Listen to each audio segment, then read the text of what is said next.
إذا كان لديك غسالة ملابس في المنزل، فتأكد أن يتعلم زوجك هذه الحيل الأساسية للصيانة. 1. إذا كانت الغسالة تمتلئ بالماء ببطء، أغلق صنبور الماء، فك خرطوم الدخول، أخرج الفلتر وشطفه جيدا، ثم أعد تركيبه، سيعود تدفق الماء إلى طبيعته. 2.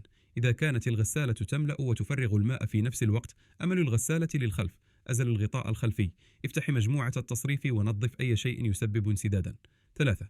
إذا لم تصبح الملابس نظيفة، اسحب درج المنظف، غالبا يكون متسخا من الداخل، نظفه جيدا وسيعمل بكفاءة مرة أخرى. 4.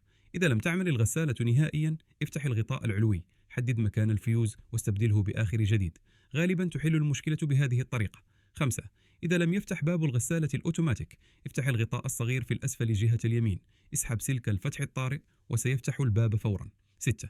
إذا أصدرت الغسالة صوتا عاليا أثناء العصر، حرك الحوض الداخلي بيدك، إذا كان مرتخيا فالمسامير غير مشدودة، أزل لوحة التحريك، شد المسامير وسيختفي الصوت. 7.